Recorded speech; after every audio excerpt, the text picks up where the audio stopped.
जे आपल्या हिशोबात बसत नाही त्याचा सतत विचार करून स्वतःला त्रास करून घ्यायची गरज नसते.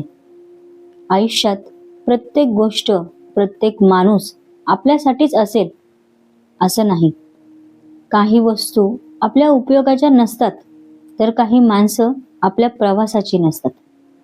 जिथे जुळवून घेण्यासाठी आपलीच किंमत कमी करावी लागते, तिथे थांबणं हे शहाणपणाचं ठरत नाही.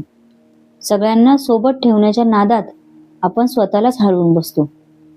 जे आपल्याला शांतता देत नाही, जे मन अस्वस्थ करतं, ते हळूच बाजूला ठेवायला शिकावं. सोडणं म्हणजे अपयश नसतं, तर स्वतःला वाचवणं असतं. आयुष्याचं गणित साधं ठेवलं की मनावरचा भार कमी होतो. गरज नसलेल्या अपेक्षा काढून टाकल्या की समाधान वाढतं. प्रत्येक निवड ही नकारात्मक नसते. काही निवडी ह्या स्वतःसाठी असतात. शेवटी शांतता हीच खरी संपत्ती आहे आणि ती जपणं हेच खरं शहाणपण आहे.